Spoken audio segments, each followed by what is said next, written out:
What's going on, everybody? Hope you're all having a fantastic day today. Now, today is a absolutely massive day when it comes to Battlefield 2042. Today is update 3.2, and as you all know, this is basically the update that's going to be introducing the quote-unquote class system back into Battlefield 2042, or basically their middle ground to the class system. So today is going to be absolutely huge, but do keep in mind I do record my videos the day before, so I haven't played the update just yet, but I will be playing it live on my stream basically, right after this video goes. Well, not right after this video, but within the same day. I start my streams at around 3:30 to 4 p.m. Eastern time, so if you guys want to go ahead and check that out, the link to my Twitch channel is down in the description of this video. And like I said, we'll go ahead and test that out today. I'll give my first initial impressions on stream, and of course, we'll go into a lot more detail about this new update in tomorrow's video. But I will say right here, right now, that this update is absolutely crucial for the success of Battlefield 2042. If there was ever a time for DICE to officially redeem themselves, now is the time. And of course, in the back of my mind, I don't have all of my faith, put into the fact that they're going to fix this game within update 3.2, I've been screwed over so many times by so many different development teams on all of my favorite franchises that I'm kind of learning better than to put my faith into a project or into an update or into anything before I actually see it with my own eyes and I can play it and I can understand it fully. But at the end of the day, I will say that this update, even though I am a tad bit stressed that it won't turn out to be anything good, I'm pretty hopeful right now for the future of Battlefield 2042, especially with the introduction of 3.2. The game itself has already improved a ton. I mean, every single time I log on to Battlefield 2042 now, I'm pretty much addicted to the experience. Now, of course, I can't really tell if it's because I've taken a massive break from Battlefield 2042 compared to, when I used to play the game daily. But at the end of the day, I still play it quite frequently. It's not like I take massive breaks anymore. It's not like I'm taking weeks off. I at least play it a couple, maybe even a few times a week. And I don't get annoyed with it anymore. It's not buggy. It's not glitchy. My shots are connecting. The gunfights feel fun and fluent.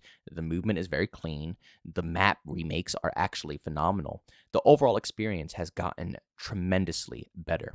And now with the introduction of update 3.2, I think that's just going to take it to a whole different level. Now, in today's video, I'm not really going to go ahead and discuss the class system because I've already made multiple videos about this in the past, and I'm pretty positive everybody already knows that update 3.2 is going to be bringing in the middle ground to the class system. But for anybody who's new to the channel or doesn't know what's going on, basically from community feedback, they have found a middle ground between the specialist and the class system, and they're trying to make it a little bit more like the classic OGs, like Battlefield 3, Battlefield 4, Battlefield 1, Battlefield 5, basically any Battlefield game where you have to pick a class instead of just picking your specialist. So this middle ground is being introduced within 3.2, and of course it has been community tested. This wasn't something that was put together by only developers. They went to the community itself with proof, so they haven't been just telling us this stuff. They've actually proven to us that they went to the community to find a fix, to find a middle ground, which actually makes me pretty confident that this might actually be pretty decent to keep at least the people who are in the project still, people who still want to play Battlefield 2042, to at least keep them in the picture. Anybody else who doesn't like the game at all, you probably won't want to come back still, but anybody who still dabbles in it, this will make it way better than what it was before. But enough of the class system, we already talked about that a ton. Let's talk about some of the more exclusive stuff that the developers just recently came out and talked about with us, like new weapons, for example. Basically, a ton more portal weapons are going to be ported into the 2042 experience, including the MTAR, which I am stupidly excited for. I gotta say, it's actually really refreshing to have a bunch of portal weapons in the game, but they still need to be balanced out to fit the game altogether. I don't like the lack of attachments they have.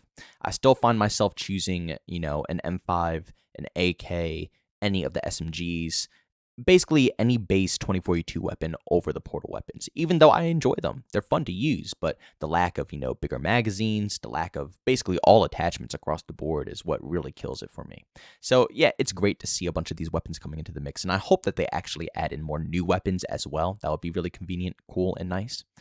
But I hope that they bump these portal weapons up to a point where we can get some attachments to make them more replayable and usable. And also on the topic of attachments, they're going to be adding in thermal scopes into Battlefield 2042. Now, I am a little skeptical about this because in a game like Battlefield, where a lot of the maps are pretty open, pretty large, very, long-range engagements, having a thermal is a massive upper hand advantage, especially when it's not like Call of Duty where you can simply slap on a perk and you don't have to worry about thermals. Nobody can avoid it, you know? If you hop into the match and you are a human being, you're going to pop up on someone's thermal scope. So it makes everybody's lives 10 times easier, and it makes, crossing and navigating maps 10 times harder because a lot of people are just going to be rocking the thermals. Smokes are useless. Running across fields is just pointless.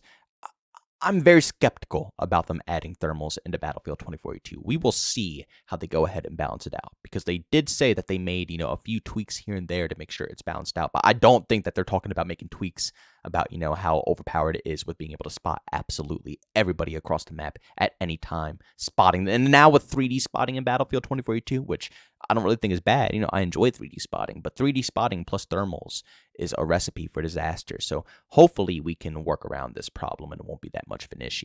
Of course, you guys already know about the map rework of Breakaway that's coming within 3.2 as well. We're going to be playing that pretty much all day long. I don't think I'm going to play any other map or any other mode while I'm live streaming this update. Definitely it's going to be Breakaway 24/7. So I'm very excited to see this. I saw, a few clips of some flyovers showing the new location, showing how they revamped it, and it looks drastically changed, which to me personally is huge and an amazing thing, because a lot of these maps were horrifying in the beginning, and pretty much all the reworks were outstanding. So I cannot wait to get my hands on this rework right here, because Breakaway, it wasn't the worst of the worst maps, but it did have a lot of open spots that made for tedious gameplay. This might actually become one of my favorite maps after this update. Another thing they mentioned in the notes here is that they're adding below radar for air vehicles. Basically, if you fly below 30 meters, you cannot get locked on by, whether it's an AA or just someone who's carrying a rocket on them.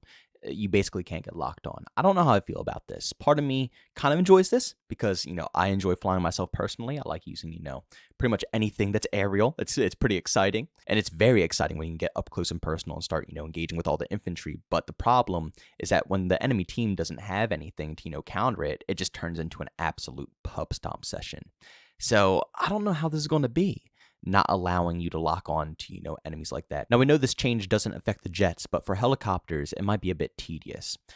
Maybe it's good for support choppers, because I do get kind of annoyed trying to fly around support choppers, and my team can't do anything because we literally get locked on by 5 different angles, and we have like 10 Liz's on the other team just, demolishing us. So it would be kind of convenient to have less lock on so we can clear objectives a little bit more easier.